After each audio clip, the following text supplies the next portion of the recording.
Good afternoon, ladies and gentlemen. It's Thursday afternoon, and the time is 5:15, and I'm here with Mark Mackay, who's in Dunnet. Is that right, by Thurso? That's right. Yes. Yeah. Wow, and how's it? Is it as beautiful up there as it is down here? It's blue skies here. Yeah. It's the best day we've had so far. Just flat cam, and it's really well. It's 17 degrees. Maybe isn't that warm for you down there in the central belt, but certainly warm I for. think it must be 20s here. It must be in my 20s. It's my garden is absolutely. I live in Peebles in the Borders, and it's absolutely boiling. There's no I bet it breeze at is. all. I suppose you're by the sea, so it's a bit breezy, is it? Yeah, it's the breezes from the north today, so there's just a little bit of a chill. But if you're out the wind, it's pretty hot. And the Yeah. kids are at the beach. Did you say just now, or they've been? They've just been, yeah, just picked Is them that up. is Yeah, that they were. bits of water that is that one of those really dangerous bits of water between Scotland and Orkney? There's the flow, is it called? What's it called? In Firth, Isn't there some really in Firth. dangerous currents there? Yeah, there's about 6 or 7 currents all one bit. Yeah, we used to have a boat, or my dad used to have a boat, and you be out, and all of a sudden, the engine of the boat were really struggling, and it's Struggling. just the current's just really, really strong. Yeah, yeah. That's, You don't want to go swim. I was gonna say, and especially it's deceptive. I suppose and I guess they'll just stay close to the shore in their dinghies, do they? They'll Yeah, just go in the kayaks and all. That's nice. What a lovely place to yeah, live by the sea. I wish I did. I spoke to Marlene Kay, who's in Irvine yesterday afternoon, and she's in Irvine. There's a lot of beaches by that way, Troon, and along that coast as well. yeah. It's I miss it So from being by the sea myself. I really miss it. I have to say. So let's get on to badminton. So let's your full name, is it Mark Mackay? Do you have a middle names or anything? I've got two middle names: Mark John Tate Mackay. Where did you come from, Mark? Well, I'm actually John is my proper name on my birth certificate, but my mother wanted to call me Mark, and my granddad said, "Oh, son that's born has to be called John." So they put John on the birth certificate, but called me Mark. Yeah, So it's whenever a you write your total name in, like nightmare on your because passport, it says John, right? yeah. So if you book a plane or anything, you got to remember to put Mark because I've put No. John because if you put Mark, then you've got to pay 30 quid to get your ticket changed at the airport, and it's happened at How many times? least I twice. bet Oh, that's it's a happened a nightmare. few times, right? I Yeah, bet yeah, yeah. And even now with the banks, if you get a check, I've got my accounts are John, but other accounts are Mark. So if you get a check made out to you, if it's not the same name, they won't. You can't get it paid in. It's a total nightmare. I don't know what the answer is to that. You're just No, cursing your no. mum or cursing your mum all your life. And Yes, yeah. how old are you, Mark? I'm 46. And so you're from Thurso, is that right? Originally, is that? Yeah, yeah. And is it? I had a brief look at your Facebook. Are you a farmer? Is that what you do? That's right. Yes, I am. Yeah, How do you manage to get? Was it a family farm it is. Yeah. My father farmed and his father farmed as well. So on the yeah. same land? Yeah, my father bought another farm about 30 years ago, which neighboured the one he ran. So I now run it, and they're separate. They're totally separate. Right. So which is great because otherwise we'd just be fighting all the time, saying, "Well, I'm doing this and you're doing Yeah. that," and And then so they're is separate it? I saw businesses. But cows. You do cattle. Is that the most? Is that the most biggest thing? yes, it's suckler cows, and I grow some cereals as well, Oh, some do you? barley. A good farming, I guess. Good farming land up there. Is it quite good? Is Yeah, it all right? Yeah. yeah, it's good. Yeah, yeah, good arable land. Yeah, yeah. It's a really. You look at a map. It's just like when I was thinking about you playing badminton, and Craig Robertson actually asked me a question. Said, "Oh, must remember and ask him how he stayed so at such a high level in Scotland for so long." And it just got me thinking about the geography of where you are and how with farming life. I know a lot of farmers, and I'm from kind of farming area myself. And how did you find time? I suppose let's go. I suppose we can get onto your family as well. Your brothers and sisters that played badminton. Is it just you? Yeah, I just have just one brother, and he played badminton as a junior in the juniors up here in the Caithness in the county level, and stuff like that. And where is most of the badminton played? Like geographically to where you are, to where the farm is, for example. How far away would that be? Well, Thursdale's 11 miles from my house, and Wick is the other town, and it's 20 miles. So there's games halls in the schools in each of those, so not too far. Mark? Or was it? It wasn't. It wasn't when I mean, we weren't. Our school wasn't even affiliated to the Scottish schools. I mean, I never ever played a Scottish schools tournament. They just had no badminton at all. It was the local village halls that all the junior clubs took place in when I was a junior. Like one court kind of halls, was it? Yeah, just like your church halls that you would have down in Edinburgh, but we'd like had little village halls, and there would be like Dunnet, where the closest village to me is where I played, and I was actually in there today measuring the roof. It's 13 feet from the floor to the roof. That's all it is. Yeah. 13. Yeah, I measured it this morning. Yeah, 13 feet. Yeah. No way. Yeah, honestly, yeah. And that's where I played badminton until, I started when I was 8 until I was 14 before I started going into Thursday to play in the games hall. When did you how on earth did you learn to play in a hall of that height? Well, it actually. But you can't drive. Well, yeah, I was just going to say the way I played mixed doubles, it was always a traditional mixed. We were taught, so the girl stayed at the tee and the guy was at the back. But all we did was like flat drives and fast stuff. So when we went down to a tournament when I was a bit older, we just played totally different than the people down south did. So we just played flat and fast, and we actually had quite a lot of success because we played so different to anybody else. But it was quite effective. So. It's 15 miles away, and I played mostly in Berwick. But whenever you got people in tournaments that came from Alnwick to the local, which was 30 miles away from Alnwick, Berwick, it's only 30 miles, but it's massive different. Like it really is kind of Berwick upon Tweed is really border Scotland.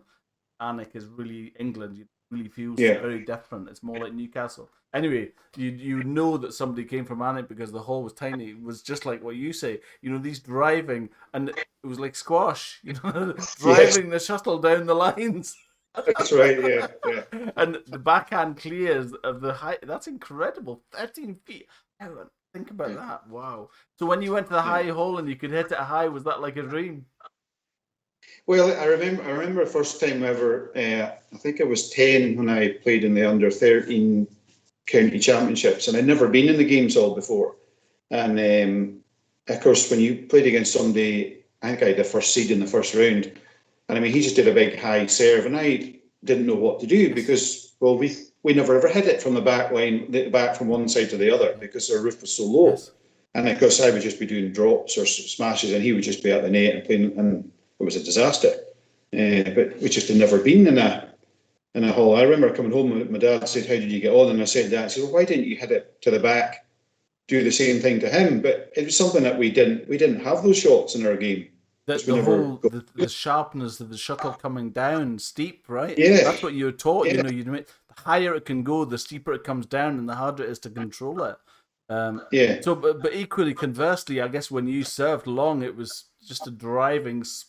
Quite unusual. Yeah. They wouldn't be used to that at all. You're really fast, and it's fast to the back when you serve like that, right? Well, exactly. Yeah. Isn't that amazing? And because you're in the Dunnet Village Hall, was it? I don't know Dunnet. Is it a village? What is it? It's yes. And how easily you obviously played to a very, very high standard, and I always attribute that to somebody having access to facilities very easily all the time whenever they want it. Is it the kind of thing where you could get the keys and just go, and you went most nights, or what was that? Yeah, I mean, we used to.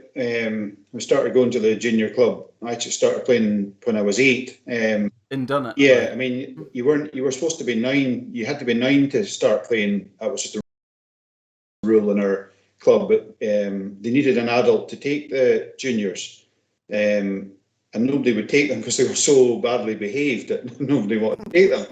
So my mother said that she would take the juniors as long as I was allowed to play when I was 8. So they agreed because nobody else wanted to do it. Nobody So else she doesn't take wanted any to do it. nonsense at all. So that's the only reason I started playing when I was 8, and it was on a Saturday. Sorry, And I've lost it you. was just once a week, but seniors, the adults were on a Sunday afternoon, and my mum and my dad and myself beforehand and played for an hour before the seniors came in. So were your So mum we and played dad on the a team Saturday. players with him, Mark? Yeah, my dad didn't start playing until he was 35. Right. It was just somebody decided to start up a badminton club in Dunnet, and the locals went along and started playing, and they played on a Wednesday night and a Sunday afternoon, and it was great. And then you eventually, I suppose, after you've been to the, so you started getting, so your mum, was your mum your coach then, first of all? Yeah, I mean, well, she was the one that took the. I mean, she had no coaching Sort of ability at all. qualification, I mean, she was just there to. She knew how to score a game and where to stand and all the rest of it. But I mean, she hadn't. She wasn't a coach. No. But we once the better ones, there would be like coaching weekends down in Culloden, you know, in Inverness. Yes. At the first one, that was the first one I went to. Was a chap Dave McGarry ran it. I remember being on that, and then there've been another one. Alan Thompson, Gordon Thompson's dad, was it Alan Thompson? His name. He ran one. Was on a coaching course with him, getting coached, and then obviously Inverclyde, Colin Atkinson used to run them. I was twice in Inverclyde as a junior as well.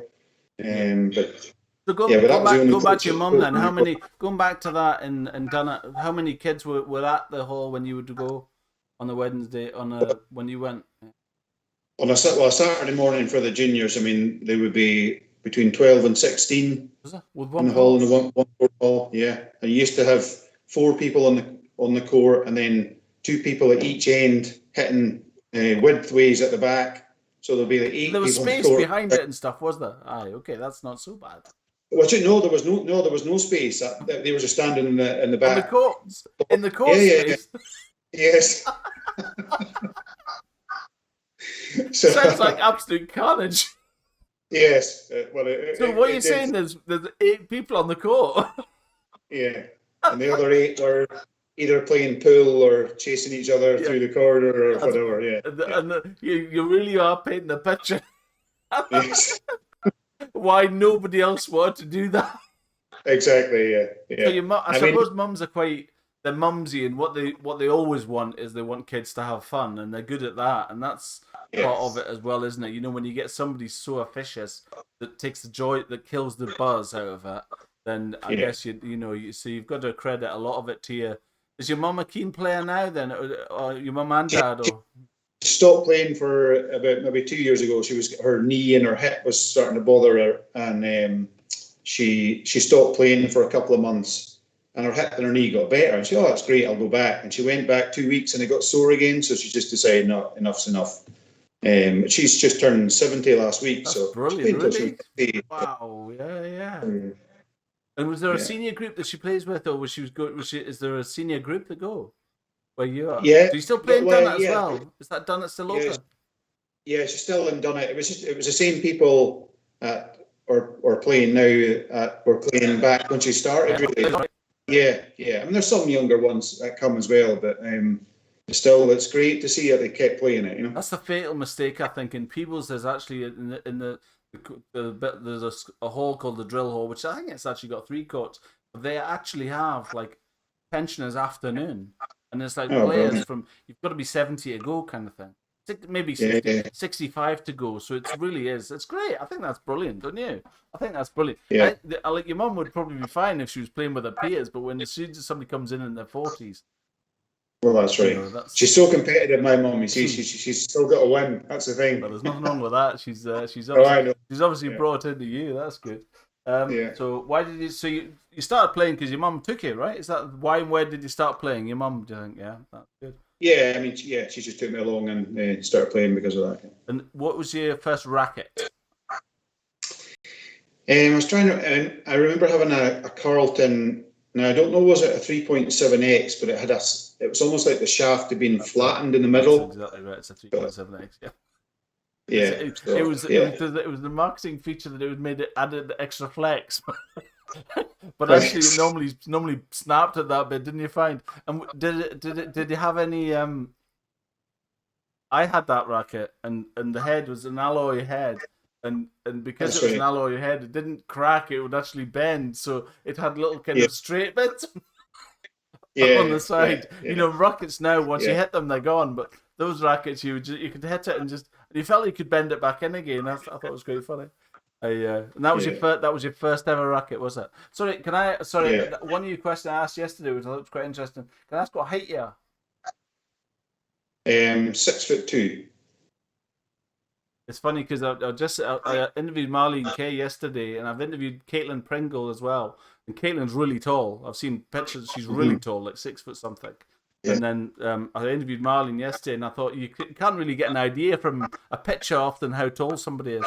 So it's quite relevant in Mm-hmm. badminton. I always think the height of somebody. I think I look at, you look at the Yeah. Dunnet. If you watch much badminton on YouTube and things like that, but these Danes are huge. Oh yeah, yeah, yeah, It's yeah. yeah, the height is definitely advantage for I think movement, but as a short player myself, it was always quite intimidating to play against somebody that could move around the court so efficiently. I suppose I was Yeah. running it down where there were people that were just Yeah. Morton Frost always my hero was Morton Frost, and he could go corner to corner. It felt with one step. It was just Yeah. majestic, you Yeah. know. It's yeah, incredible. The name of your first club, was it Dunnet Badminton Club? Is that what it's called, Mark? Yeah. The whole like that was good. 13 foot. Wow. Yeah. Do you remember how much it cost, and how often did you play when you first started? Like yeah, when did you kind of how often Once did a you I week. suppose how often did you play eventually? Well, eventually, when I was still, I would go on a. Well, when I was a I suppose when you're junior, you younger. I mean? suppose when you first started, was it once a week, twice a Yes, week, just once once a a week? week on a And Sunday morning. and Yeah. did you love it immediately, and you wanted to play more and more? Oh yeah, yeah, yeah. I loved it. Yeah, yeah. And it was 20 pence per player back then. That's what it cost. Kind of shuttles were they? Yeah, all these plastic Carlton things. They're pretty Yeah, bad. yeah.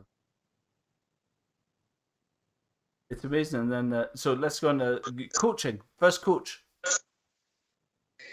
Never really had a coach. It was just Yeah. if I went on a coaching weekend was the first Was it the coaching weekend. Larks then? Well, no, it was the one in Culloden Academy, and it was Dave McGarry that ran it.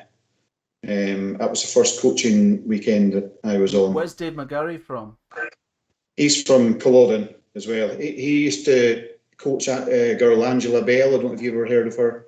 How's that She's name? from Forres. And I went down to him, did go down to him maybe once a month in the badminton season for a couple of years. Just travel down about 3 hours to get there, and then a couple of hours coaching and drive home. What So did I you guess he would. what do you remember? What did you remember learning first? I suppose after playing socially for so long, what do you remember learning? That kind of was there a kind of a light bulb kind of thing that you thought, oh, that's how you do that, or what have been doing wrong, or do you remember anything like that where you've been playing for so long on your own in the village hall, and what did you Yeah, remember that?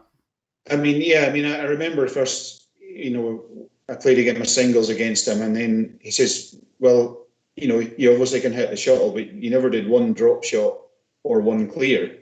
All you do is smash it. And it's because I always played in a low hall that you didn't do, you didn't, it's Try to just finish it what off we did. quickly. You just try to finish it Yeah, off quickly. yeah, exactly. So he says you need to start doing drop shots and clears, and in a singles game, obviously.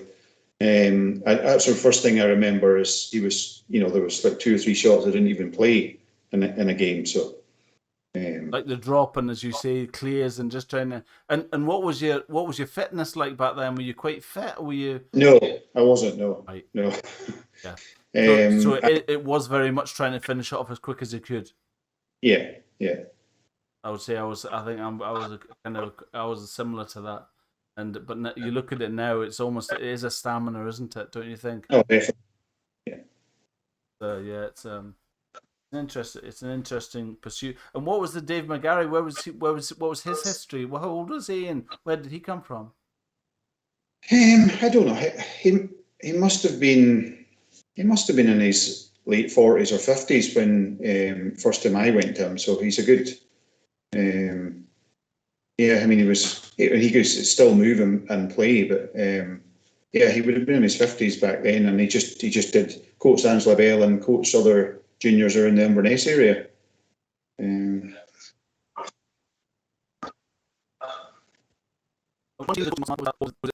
You and how determined were you once you'd learned something from your coaching with him, to use it and to put it into practice and to try it and to test it, and how did you do Yeah, that with such a short haul, or what did you? well, I probably started going into the Thursday Games Hall by then to sort of joined a senior club, so I was playing in a higher games hall by then. But we didn't do any training. There was no training sessions. It was just club night and games. So you were trying to do stuff that you'd maybe been taught at the weekend on a club night in the middle of a game. It's just there was nobody that did any training up with us, so we never did routines. We never practiced footwork. I used to get off the well, I did do a little bit of training. I used to get off this high school bus in Dunnet and go into the Dunnet Hall and practice my footwork by myself. Did you Shadow really? that. Wow. That was the only training I ever did because nobody else did any training at that time.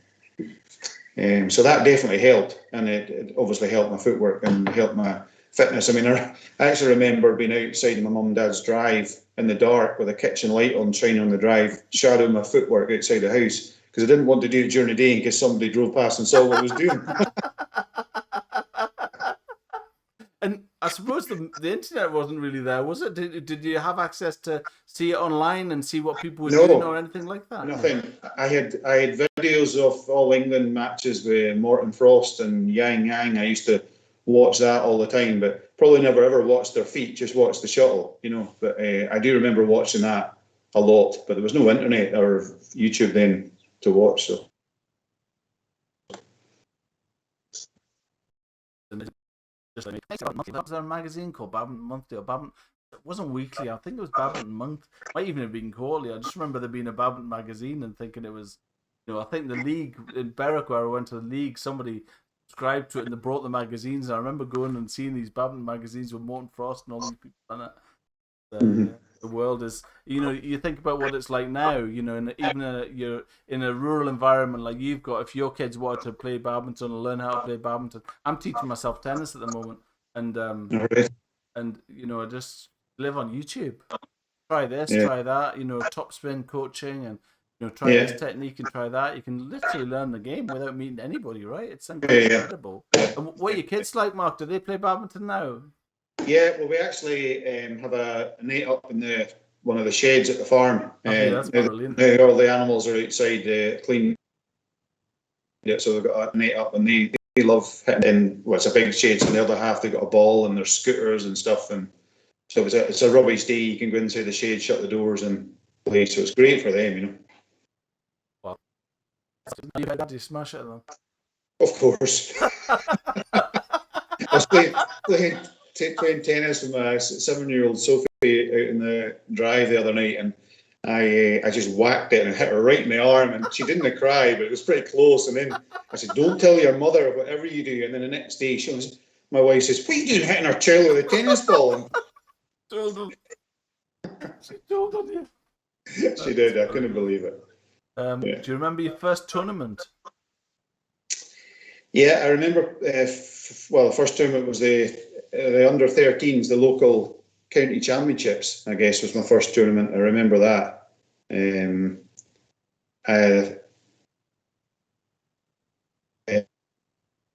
really playing for about a bit. As I say, it's first time in the games hall, so it was a bit overwhelming. But How big was your school that you went to? well, the primary school was just along the road, and it was 52 at it. Right. And the catchment people, for the but the schools high school competitions, the catchment, I suppose. How many people would go in those tournaments? Was it popular in the area? Yeah. I mean, that was always the whole county for those tournaments. So I mean, yeah, I mean, I can't remember the figures offhand, but I mean, it would be at least 30 30 kids in the singles, and there'll be maybe a bit more in the doubles and stuff for the under 13s, and then you do under 15 group, and then under 17. So they were all equally as well attended. So there was plenty of kids Where playing. was the place? You know, when you came to these tournaments, so it's obviously bigger towns around and that kind of thing.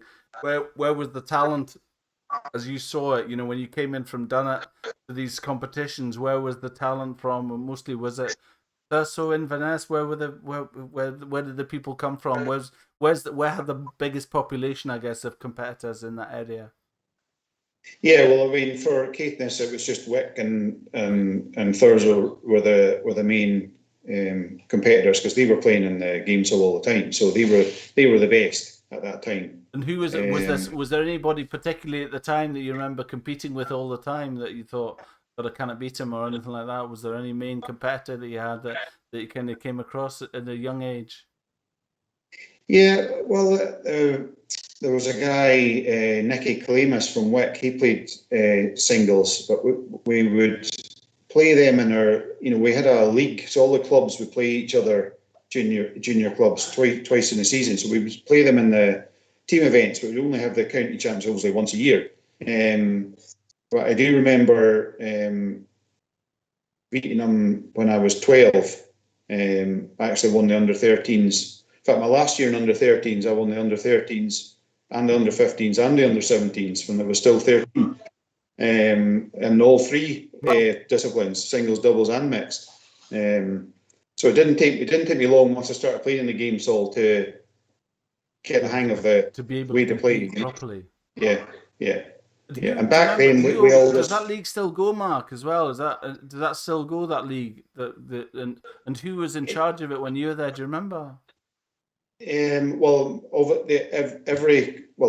obviously my mother was in charge of the Dunnet one, but they just had every coach from every club was almost on the junior committee, if you like, and then they all helped run the county championships, and it was great when you went to see if we were playing Leicester, for instance, another town.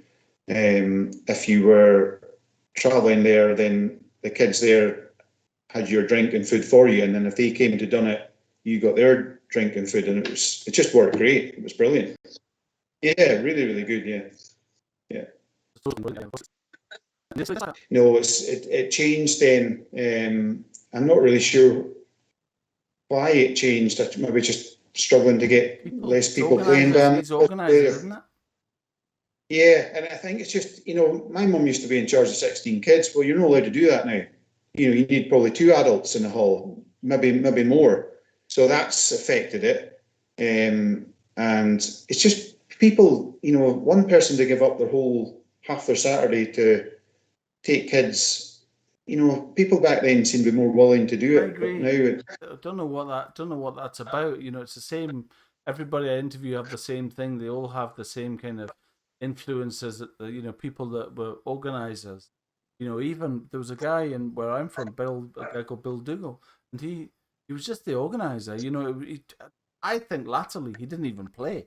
He just came in with his, and he just sat at the table and just organised. Said, "You're on now, and you're on now, and you're on now." And whenever you got results, you went down, you went to see Bill, and you put scores down on the sheet. He didn't even play. He was there for 4 hours on a Sunday afternoon. But as you say, I don't think you would get that. And what I was going to ask you about was, because of the nature of where you are and stuff, how do you feel about, I guess it's the same for yourself, how do you feel about coaching yourself now? With the limited number of coaches around when you were growing up, how do you feel about coaching yourself? Do you have it in you, do you think? Or obviously it's difficult with a farm, I know, with time, but do you feel like you would coach, or is there coaches local now? Or yeah, I mean, we do have on a Friday night it's the Wick High School. We got a new school there about 3-4 years ago, and it's a community centre, and there's a lovely big games all there. So we do. There is coaching for juniors on a Friday night. Now, my wife will help out sometimes, but we know when our kids are old enough to go to it, we'll be taking our kids. We'll probably do the coaching when they're at it. Yes, that's right. So we know our time is going to come. And that's sort of what it's been like the last few years. If somebody's got a kid that's at it, well, they take them, and if they play badminton themselves, they tend to do do the coaching or certainly help out with it. It's And so that's what's difficult been. now with disclosures and all of these things. You have to have, I think it's because you're a parent, then you're automatically trusted, right? Somebody from Yeah. outside couldn't do that. You got a kid there, you're obviously trusted to look after somebody else's kids, right? It's just, I think the world is a little bit PC. Unfortunately, the world we've created is a bit like that, isn't it? You just don't trust people. Generally, don't trust people they don't know. It's a London way where back in the day you would trust people, right? Nowadays it seems to be quite the opposite. You automatically, instinctively go, that could happen, or that could happen, or that could happen. Yeah. Yeah, it's interesting. So what was your most successful? Were you always a singles player? Successful event? No, mixed doubles was my main event. I was going to ask if your wife played. She does, yes. Yeah. And did you meet her through badminton? Yes, that's how I met my wife. Yeah, she's from Shetland. Really? So we used to go up to, there's a tournament up in Shetland called the Yell Open. It's the island of Yell. And one of my friends, James Henderson, he from Caithness, he played badminton, and he was at me to go. And we'd organised to go on about 3. He's a killer playing squash. So he couldn't go, so I got somebody else to go. So we went up, and my wife's a good bit younger than me. She's only 33, but I didn't meet her the first time I was up. But I met her father, and he plays badminton. He's Gordon. So I knew him before I knew my wife. Sorry, you got cut off there. What was it? Gordon what? Gordon Key. K-A-Y. No, Keith. Keith. Oh, David Keith. Okay, sorry. Yeah. Sorry, you're saying. Gordon Keith. And so they played badminton. Him and he's got a twin brother as well. So they were a good standard, and they was friendly with him. And then his daughter started coming to playing at the tournament when she's old enough, and that's who we met. Tell people that we met across the net, but it was the badminton. But she wasn't on the same side as you. No. Oh, that's good. Oh, yeah, isn't that amazing? How romantic! How romantic playing in the badminton. How do you get to Shetland would you go there for the? How would you get to Shetland? Yeah. Well, back then you used to be able to fly from Wick to Shetland, but now you have to drive either to Inverness and fly up to Shetland, or you get the ferry to Orkney and then get the plane from Orkney to Shetland. Very expensive. Yes. Yeah. I mean, if the 4 of us go up for Christmas, I mean, £600 doesn't pay for it. Pretty bad. Yeah. It's unreal, isn't it? You can go to Spain for less. Well, I know, and it actually costs more now because, if you're going to Orkney first, if you get the ferry to Orkney now, you can't get there in time to catch the plane, so you have to stay overnight in Orkney.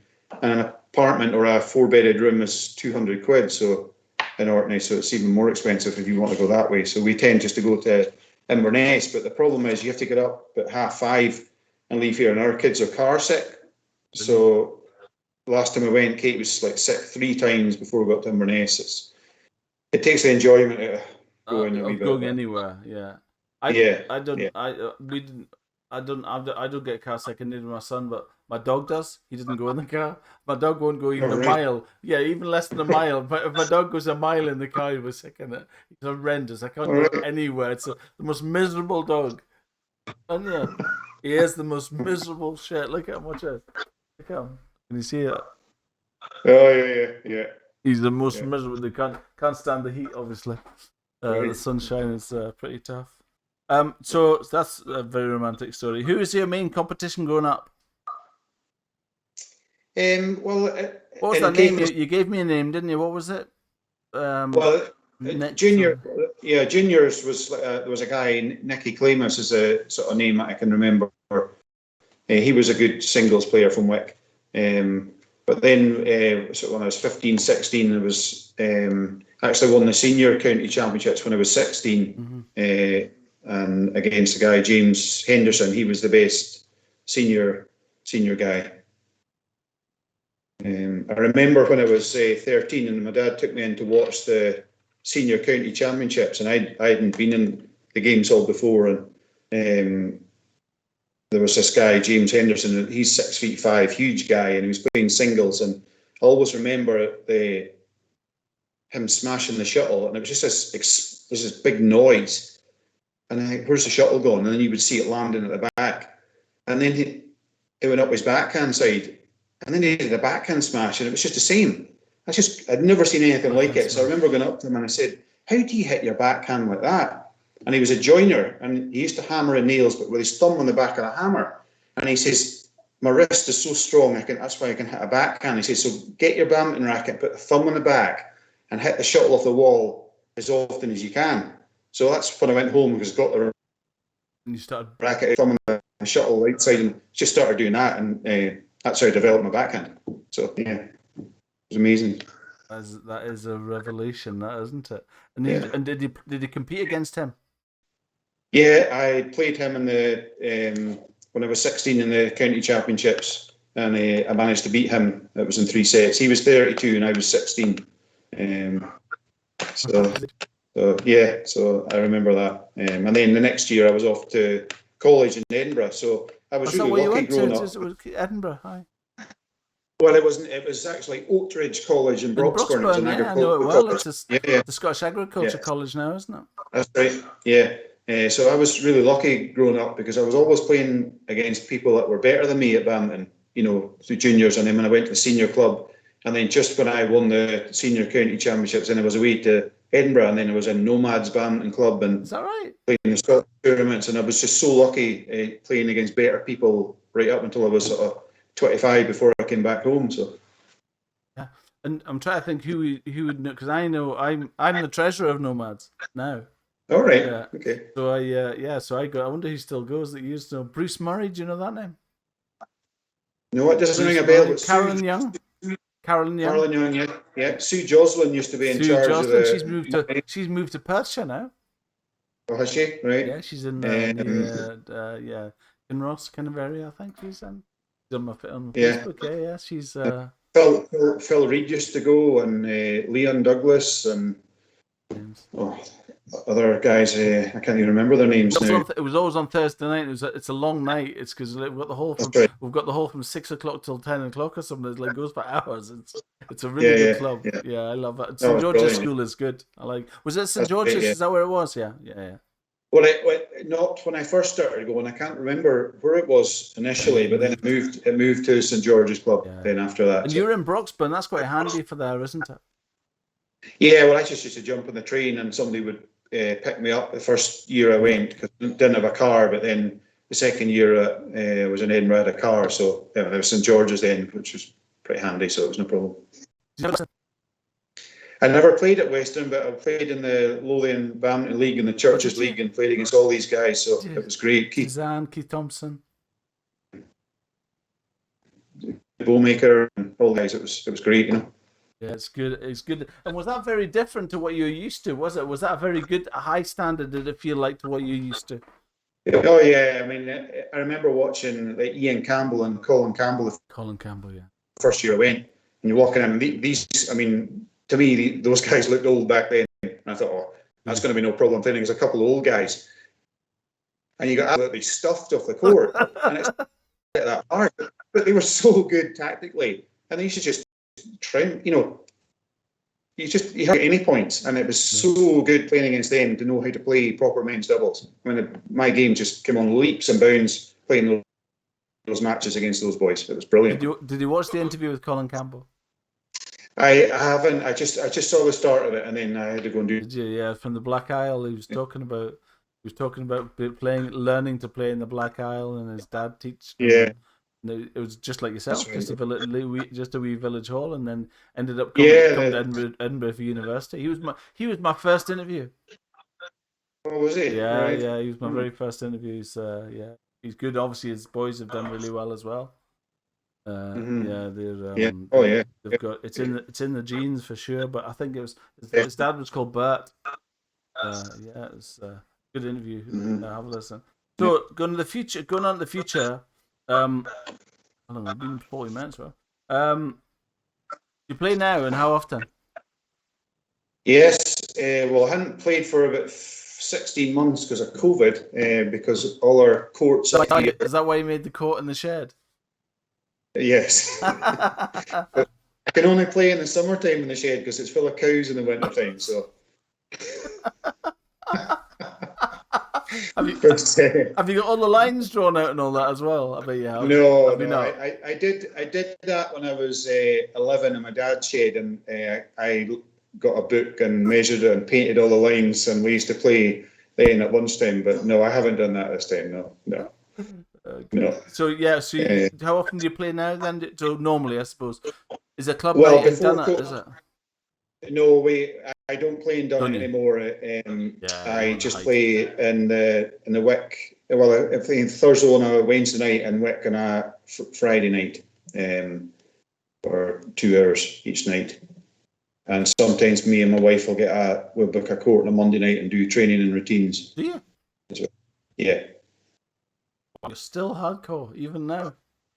I've done far more training in my 40s than I ever did in my 20s. Yeah, I wish I'd trained as much in my 20s as I did in my 40s. You still compete a lot now, Mark. You still go to tournaments Yeah, and stuff. Or where do you? play the West of Scotland in the Glasgow tournaments. Yeah.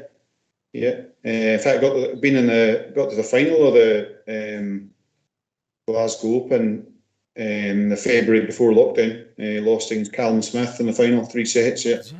Did you? And a year before that, I got to the final Singles. of You played singles. I know. Yeah. Well, all the training and routines we do now are singles. It's just like me and my wife, or me and my pals Martin Cook. We'll go, and there'll be 3 of us. We do 2v1, and so it's all really sort of singles routines. And is your wife a singles player? Yeah, she plays singles, and if she comes down with to play these tournaments, she plays all 3 as well. Actually, myself and my wife won the West of Scotland mixed doubles. Fantastic.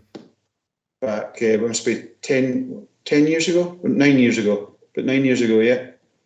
So that was a great achievement. Do you still love singles? Do you have any physical niggles? Do you have anything that bothers you now?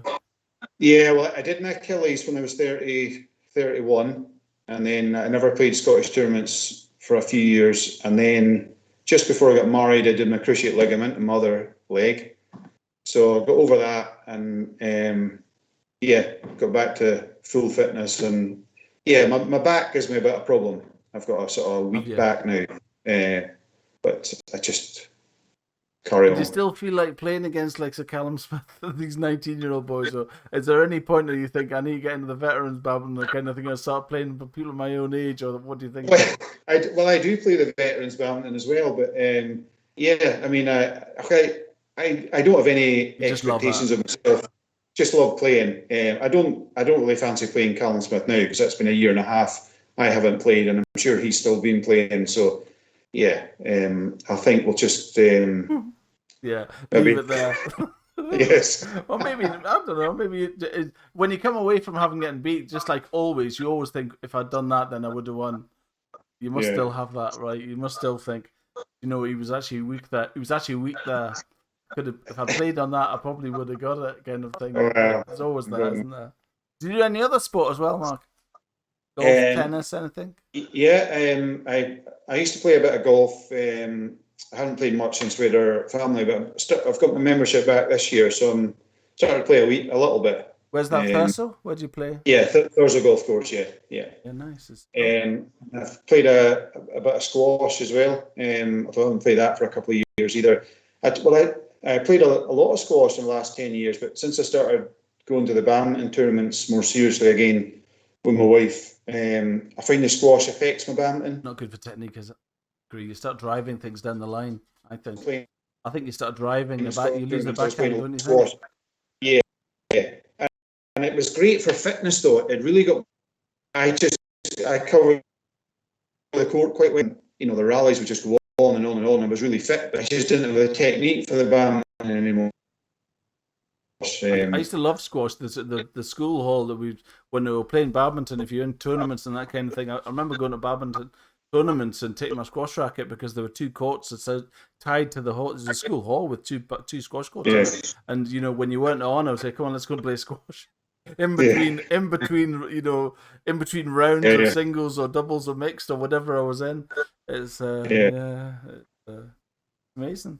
And what do you think of what do you think of your highlight of, I guess when in the highlight of your badminton, would you say, if you thought of the best moment of all the time you've played badminton, your best win or the best whatever, what do you have? Something that comes to mind that you think that was great when I done that? As Marlene she was played the best when she was 13 or so, and there was a certain event with her. Do you have anything? I remember I used to play men's doubles with Craig Lamb for years, and I remember playing the East of Scotland senior tournament, and we were playing against Craig Robertson and Alistair Gatt in the quarterfinals, and they were the national champions, and we somehow managed to beat them 17-15 in the third set. And I was at college, and I remember that so vividly. It was just the best result I could ever imagine. Yeah. Yeah, I stayed in Broxburn. So it was quite easy to get through to Glasgow for these tournaments and that kind of thing, isn't it? Yeah, so that definitely is one that sticks in the mind. Obviously, winning a mixed doubles Scottish with my wife. I've got to mention that. That's cool. Yeah, and I've played in the Masters, the European Masters and the World Championship Masters. Have you? And I managed to get a bronze medal in the mixed in the Europeans and a bronze in men's doubles in the Worlds in the over 40s. So wow, that's absolutely incredible. And what about the lowest? Well, doing my Achilles has got to be the lowest, I would have said. I was on court against Jamie Neal in the Northumberland men's singles final, and it was just about to win the first set. When was that? When was that? Yeah. Well, I was about 31, so about 15 years ago. It was in Northumberland, was it? Yeah, and I was 2012 up in the first set, and went back and smashed the shuttle, and I thought somebody banged into somebody in the back of the court, and turned around and there was nobody there, and then realised that was my Achilles. So yeah, that's got to be the lowest. You didn't see Barry Kinnaird's interview, did you? Barry Kinnaird. No, but I know what happened to him. I was speaking to him after it happened. Yeah, that's unbelievable. Just the way you just described it, like somebody kicked you from behind. That's exactly what he said. That's exactly when he went down to Birmingham, and his mate said, "You're obviously quite good. Bring your racket, and we'll have a game." And he goes on to not having played for 15 years, goes on a badminton court, tries to do a jump smash, and snaps both of his Achilles at the same time. And he said it was like somebody kicked me from. Just exactly what you said. He said, "I looked behind me. There was nobody there." I know. Yeah. I know. I saw him in the Coburn a couple of years ago, and he was telling me, and Alan McMillan was in earshot, and Alan McMillan says, "But it serves you right trying to do a jump smash at your age, but not having played for 15 years." Exactly. You can just imagine it, can't you? You haven't played for years, and I used to be quite. I used to do this all the time. Oh no. So that's absolutely awesome. What's your racket now? Well, I used Ashaway, the Atomic 10, for years, but they don't make them anymore. Did you ever get a sponsorship or anything commercial like that? No, I'm an agent for Ashaway, so I get stuff at trade price for myself. Are you still that? Are you? Yeah, that's cool. Yeah, that's handy. So I'm going to look out to use a new racket, because they don't make that one anymore. But I've played with it for about 7 or 8 years, and I've tried to change, but I can't find anything that feels the same. And I still have one of the rackets left, and it's really annoying. So you can't play with one racket. They don't have anything similar any longer, is that? Nothing. You're an agent for them, so you can't actually have anything else, can you? Well, not officially, no. Nothing you're going to say on No, you're probably right. My friend is Alan Evans. I don't know if you know that name. Yeah, I know Alan. Yeah. He's Victor mad and has been for years and years and years. And and he used Brave Swords, and you'll probably watch this. and he really has been tormented by changing to Yonex. It's a real. It's Yeah. going to go on the dark side, isn't it? It's just Yes. going from Victor to Yonex. He loved Victor, but they've got no agents at all in Scotland, in the UK anymore. Not one. All right. It's amazing, isn't it? So he's anyway. So he's just got two Nanoflares, I think. Nanoflare All 700. right. Yeah, I Okay. think he's got two Right. Yonex in. So, how important is it? I mean, how much do you think you change your game to what you've got rather than the other way about? Do you know what I mean? How could you play with anything? Do you think how important is it? What do you?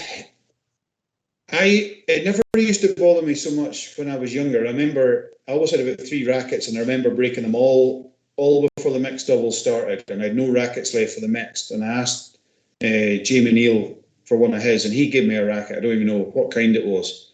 And the most important thing for me is if the grip is the right size. Yes. I hate a thick grip. I like a narrow, a thin handle, and he had a thin handled racket, and it was great. And I ended up playing him in the mixed semi-final and beating him. I actually won the tournament that year. I don't know how happy he was about the racket, but with his he racket. didn't get it with back. his racket.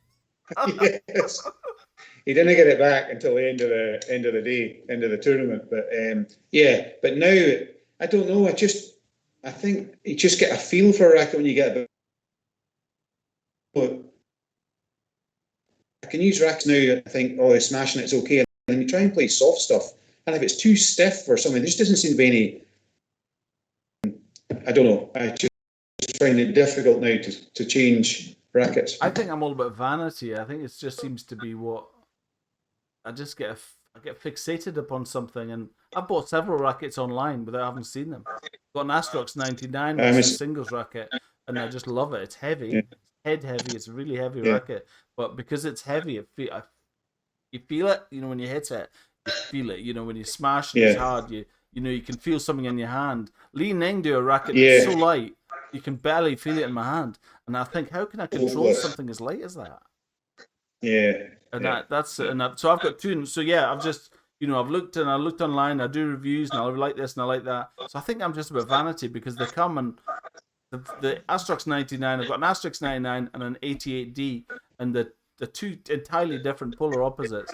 The 99 I like for singles because it's got weight, but the 88 is definitely a lot better for kind of touch. But it's just interesting to see what I honestly think if somebody, I think I would do it by price. I think if I found a racket that was 150 quid and I could get a deal on one, if it was any manufacturer, I think I would buy it. And honestly do. I would think I just believe that the more expensive something is, it's obviously better. So as long as it is good value, do you know what I mean? I'm not stupid. I don't go and buy something that's I'll have a look at it and I'll say, no, that is an expensive racket or whatever, and I'll just think, right, okay, that'll do. So that's me. How did you get into Ashway? I'm not actually.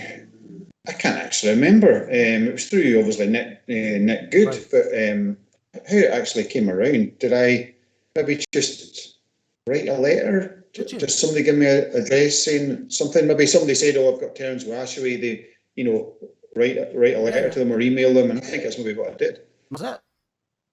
I think so. How long has that been? Yeah. Well, it's been a long time. I've used Ashway rackets for at least 15, 20 years, maybe 15 years. Anyway, yeah.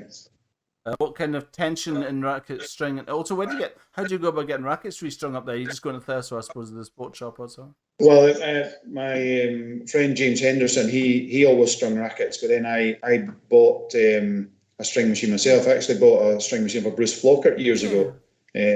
One of the first electric stringers there was. It was like pre-war thing when you look at it now. But I just got a new one there last year. I think it's I can't remember what kind it is. No, I can't remember what kind it is. I don't think it is. No, I think it might. I don't know. I can't remember. And anyway, it's electric, but I never had the right clamps for the old ones. I couldn't string them up tight because I used to start from one side to the other, which you're supposed to start in the middle and go, to the sides. So now I'm stringing them properly, and what a difference! You can get them tighter and much better I guess there's restring. probably So quite. Are you one of the only people that does that around, or I suppose you yeah, know it's a just lot me. of It does people, it. so that's quite handy, isn't it? Yeah, it's just me. It does it up here. So It's really is a. I mean, I've got quite a few friends that do it, obviously, but it really is a. It really is for the love of it, right? I mean, you don't. It's not for the money, is it? Let's be honest. Let's be honest with you. You know, you spend half an hour doing a racket, and you make what, 10 quid. You're like, well, I mean, I know. of a night time when you're a farmer, I can imagine you feel like it's sometimes like a hole in the head. No, Like, do you know what? I know exactly. Yeah, and it's funny because when there's a tournament coming up, we've got a county match against Orkney, and we practice on the Friday night. You know, the night before Oh the next God. day. Oh.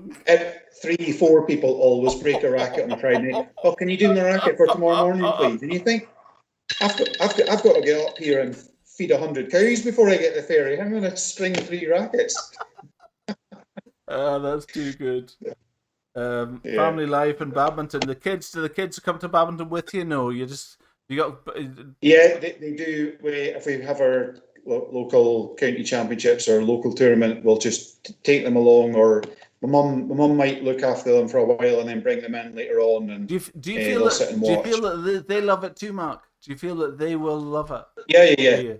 Yeah, yeah, definitely. They love coming. They love playing, and they also love coming to watch. And you know what it's like when a game finishes. They're race on the court with their rackets and hit it back and forth. And that's what we did when we were young. And my wife was the same. When her mum and dad played, you know, they would always go with them. And there's always playing. Games in between matches, Yeah, yeah, it's amazing, isn't it? exactly. And there's plenty of adults there that'll, you know, amuse them. And if we're on court together playing mixed, there's plenty of, they know everybody at the badminton now because they've been going. So they're quite happy to sit with other adults and stuff. So it's great. I've covered that. Singles and mixed, do you think? Yeah, I mean, mixed was what I had most success at in my younger days, but I would say singles. I train more for singles now, and singles is what I enjoy Do you run as most now. well, I would Mark? say. What do you do for cardio? Do you run? Yeah, I do. I have a treadmill in the garage, Right. so I go on it in the winter time. I've been running outside, not that much this last while, but I do a bit of running. Yeah, the only way I can get fit is by running. To go on The farm will keep you fit, right? You must do a lot of steps a day, right? It's all. I mean, we used to, you know, for what you bed in the cattle, you know, rolling bales of straw out in the winter time, and we used to roll them out manually.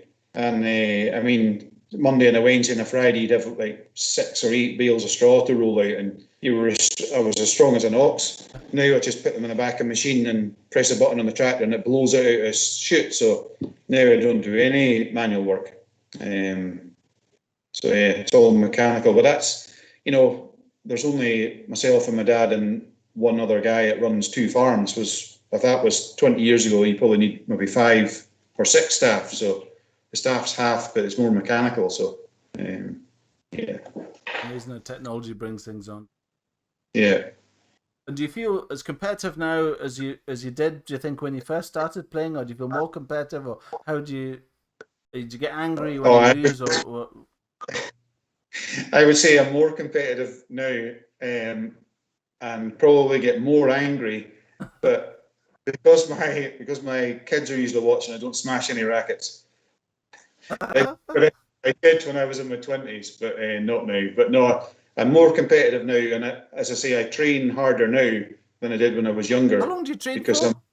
How long do you train for when you go with the wife? Well, 2 hours. Yeah, I mean, if me and my wife go train on a Monday night, say before lockdown, so we go on Monday night, 8 o'clock to 10 o'clock, get kids in bed for 7:30, mum or dad will come over, sit in the house, drive half an hour to Wick, train for 2 hours, do, you know, corners, you know, whatever routines we're doing for 2 hours, can hardly walk back to the car, half an hour in the car home, and then Wednesday night's games, Friday night's games. If there's not too many people come to the club, we'll maybe get, you know, we sometimes play half court singles, me and like my pal Martin, or we'll do 2v1 if there's not many at the club, and that's obviously really good as well. Your wife must be your wife must be a good singles player, having played with you for so long. Yeah, I mean, she, being from Shetland, she competes in the Island Games. Oh, really? So she was in Gibraltar there a couple of years ago. That was the last one that was on. She competes in that, and then her and her dad, Gordon Keith, they actually won a silver medal in the mixed doubles playing together in 2015, maybe six years ago, possibly. He was 55, and she would be, I don't know, 26 maybe. So that was a tremendous achievement, because there's Island Games is pretty high standard. You know, your Faroese and your Greenland and all these. So so she's a well. I interviewed Douglas Clark. Do you know him? Doug Clark. He's in the Falklands, yeah. And he was in. He played in the Island Game. And I also know. Do you know Jane Hill? She's from Orkney. Yes. Yeah. So she was in Edinburgh, and I know she was at it. It's great, isn't it? It's a great thing. Well, I guess so. You can't go in that, right? No, of course you can't. No, unfortunately, no. I thought if you married an Islander, then you could compete. Well, yeah, but after I was married, she only said I couldn't play, so it was too late. She waited. She waited till you heard. Actually, no. Can I just drop in? I'm only married you, so I can play the games. That's excellent. Okay, last question. I'll let you get on with your night. It's been an hour. Wow. Oh my goodness. Last question. What is it? I always ask this question. What is it about badminton? I suppose it's, all the different sports that there are, all the things that you could do. What is it? Why did you choose badminton? And what is it you love about it? Well, what I love about badminton is the competitiveness of the tournaments is what I love. Also the social side. Us as a county, Caithness have our inter-counties against Orkney and Shetland, and although it's very competitive when you're playing, and very competitive, then afterwards everybody's having food and drinks together, and very, very social, great fun. Even being away at tournaments, you're meeting new people. I mean, me and Craig Lamb used to go to all these tournaments in England throughout the season. These challenger tournaments, they were called. I mean, I think the furthest afield we played the Oxford Open, and we played it 3 years in a row. And I remember coming home on the Sunday. We left Oxford at 9:30 or 10:30 in the morning after breakfast, and I was driving, and I dropped him off in Edinburgh, and I got home at 10:30 at night. 12-hour drive, only stopped twice to fill up the car with petrol. I mean, but we just loved it. I mean, it was, when you lived in Caithness, you had to travel to get to anywhere. So and travel, but it was just meeting all these new people, and the more events you played at, you recognise them, and then meet new people, and it was just brilliant. And they knew that we travelled from obviously Scotland and far afield, and they were saying, "Oh, how long did it take you to get here, and where are you from?" And they wanted to get to know you because they hadn't seen you before. Yeah. And just brilliant. And I obviously met my wife through badminton as well. So yeah, it's absolute. I think it's. I was just thinking there about your life, and kind of when you describe life up there in Caithness and Wick and kind of where you are, that it kind of, to me, it kind of harks back to how everybody talks to me who I've interviewed just talks about how life used to be when they play badminton. We would have food, and we'd have the wives would come, and they'd have cups of tea and sandwiches, and the whole thing was a big social thing, and that doesn't happen now. It seems to still happen where you are, which is amazing, right? Yeah. It just doesn't. I mean, it's just that side has just gone right out of it. Unfortunately, I don't know why. I don't know what's happened, but it's it sounds wonderful. It sounds like I'm definitely gonna come up sometime and see if I can get one game of you. But I don't have a big enough garden to practice. I don't have a farm shed. I don't know how you managed to get. I suppose you're running a farm. That's the long hours as well, no? Yeah, I mean, winter time you got more time because animals are inside, and you're just feeding them in the morning. So I've got plenty at night, so it's dark, and you've got plenty of time to go and do your sport. Summertime's a little bit different, but yeah, you just got to make time for these things. I mean, there's more to life than just work, so you just have to. I'm not a morning person. My wife gets up and does her fitness classes at 10 to 6 in the morning. I mean, I'd be physically sick if I did that. But I could. I mean, the other night I went out. It's 10:30. She was going upstairs to her bed, and I said, "I'm going out for a run." And she went, "You're what?" I said, "I'm going out for a run." So I went out for a 4-mile run. Yeah, And nice. she said, "You're mad." I says, "Well, I can't get up at 10 to 6 in the morning to go for a run, but I can do it at 10:30 at night." I So, agree. we're all made different. So, just have to make time for these things. Fantastic. Well, listen, thank you for your time. I know that I could talk to you for another hour at least. I'm sure you've got more stories. Everybody when they come off and say, I didn't talk about this or I didn't talk about that, I'll maybe come back to you for another one because I feel like I've missed a whole chapter, which is always, I'm afraid it's always the case. I always seem to get these things, Mark, and I always think people come back to me after Marlene says, I didn't talk about this, and that Raymond Webster, I didn't talk about this. Now, God's sake, I was only on for an hour and 20 minutes to Ray Webster. He said, I didn't talk about this. I was like, oh, for God's sake. He's 60, he's 70, I think he was like 74. So we have a lifetime of experiences. So, anyway, listen, I'll let you get on with you. Thank you for your time. I've no problem at all. really enjoyed meeting you. All right. Take care and have a good night. Thank you, Martin. Have a cheers, Mark. Thanks.